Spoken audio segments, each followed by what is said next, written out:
Old Call of Duty games are some of my favorites of all time. You're doing badass tactical stuff with your bros, you're killing terrorists, you're spreading democracy by shooting people in the face. So I thought I'd pop in the new Black Ops 6 and see what it... Is this for real? Latina girl boss, black girl boss, lesbian, creature that thinks it's a man, pink shit, more girl bosses. It's almost as if what happened in the US military has now happened in Call of Duty. Who are you? Who are we? We are that platoon. Who are you? Who are we? We are that platoon.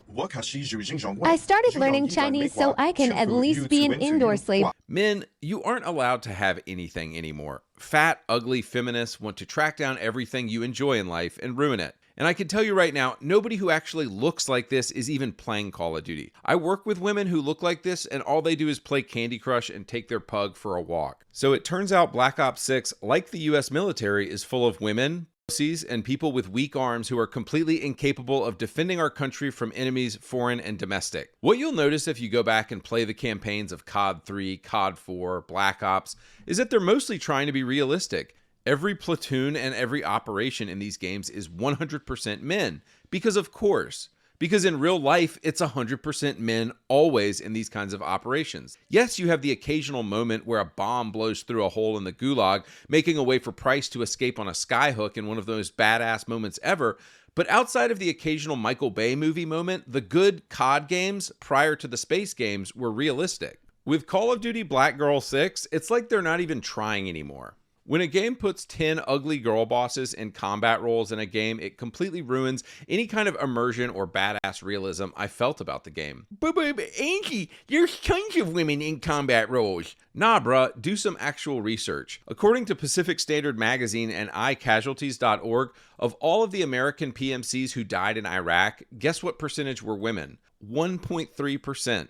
That means for every 100 PMCs who died in combat in Iraq, one was a woman. Do they wonder why we don't take their games seriously anymore?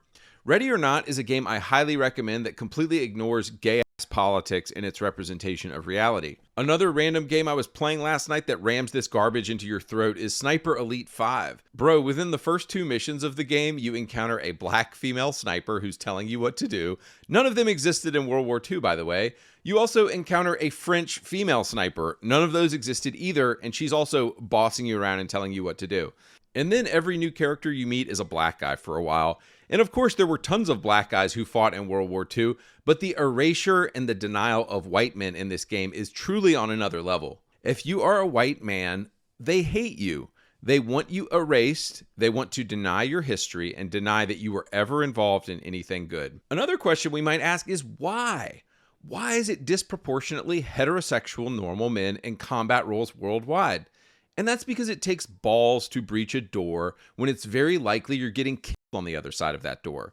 These are incredibly brave men who did this, and it's like 1% of women who are even willing to do this stuff. But Call of Duty would have you believe that like 50% of private military contractors are women, which is just an absolute joke and doesn't represent reality at all. It's literally 100% men. Cope. Deal with it. Let's go, Case. Hey, turn it down. We will discuss moving forward to the Pantheon. That's Gabriel up there. He's cool. We'll use the safe room. No arguments. So anyway, let's talk about Black Ops 6. The whole intro to the game in Kuwait is incredibly silly. This girl boss is barking orders at me and I'm about to go into an active combat zone and she's wearing like a baseball hat and a t-shirt? Huh? Every time I see this stuff, I'm no longer immersed and I just can't take the game seriously anymore. The next cutscene, we're reminded that white men are evil and of course aren't going to be the stars of this game because it's 2024.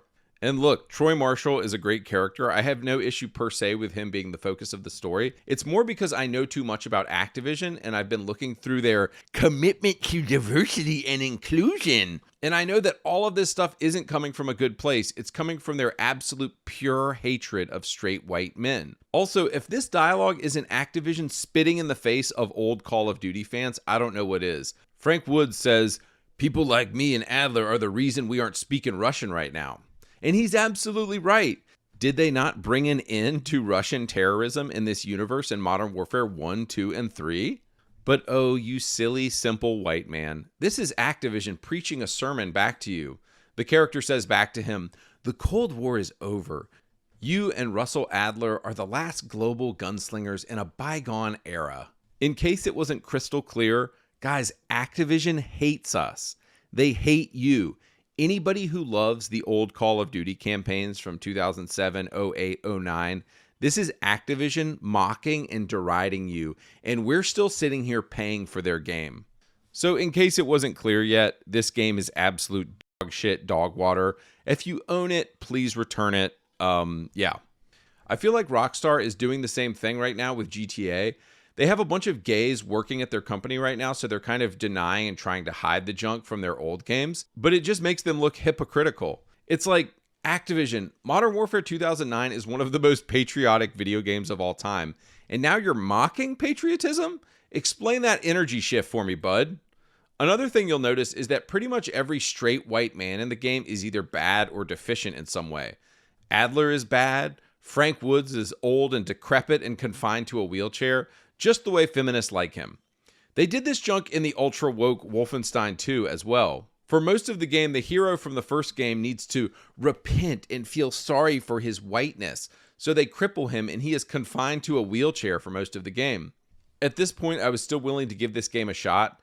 In mission number 3 or so, you're making your way up to a bell tower, you're taking a sniper shot, and then you slide down a roof back to where your partner was waiting in a van, and you get there and I saw this. Are they serious? At this point, I went to my game options and deleted the game from my hard drive. This entire woke girl boss game is just such an abortion and such an abomination compared to the games from even 10 years ago. I will not be touching another Call of Duty campaign except to roast it. Well, what about the multiplayer? The multiplayer is somehow even worse. The moment you open it up, gay, black, girl boss, lesbian. Trans creature that thinks it's maybe a man or maybe a woman. Ridiculous gun skin called the Brightmare set. Like, dude, if you are honestly a straight man and you are still playing this game, Activision is laughing at you. This game has become a humiliation ritual, and you're a cuck if you're still playing this game while they laugh at you and make money off of you. So for the rest of this video, I want to remind you of what we lost, my dudes. What I love about old Call of Duty games is just that there's a serious tone. You can tell with every aspect of the game that they actually did their research. Yes, there are the over-the-top Michael Bay moments in the game, but 95% of the game is grounded in realism, in military accuracy. They're doing call signs. It's mostly realistic. But also the tone of the old COD games is serious. Everything isn't a big gay joke. Both the music in the main menu and the music in the cinematics tells you what you should be feeling, and it is both somber and epic at different times.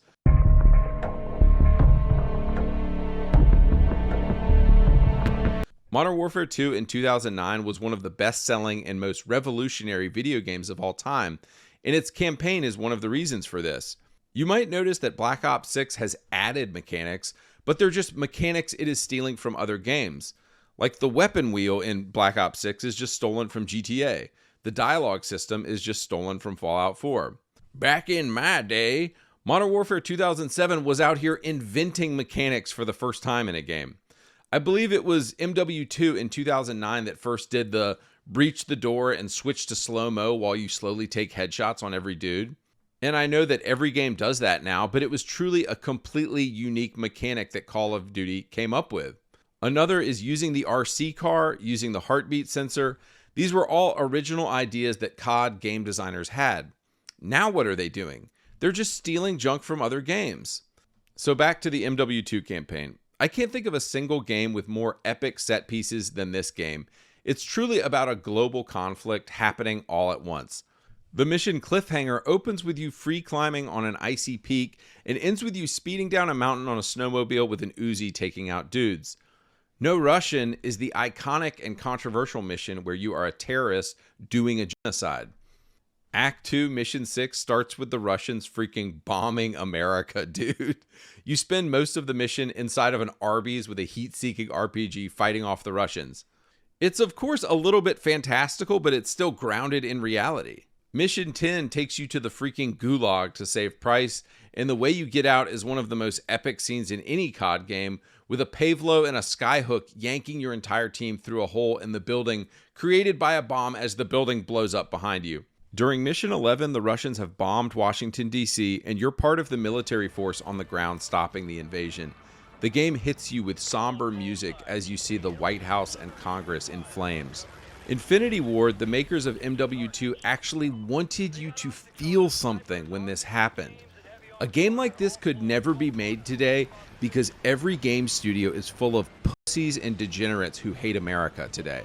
But Infinity Ward in 2009 knew exactly what they were doing. But none of those people work there anymore. It's all LGBTQ weirdos who work there now. In Mission 12, Price launches an EMP rocket from Russia.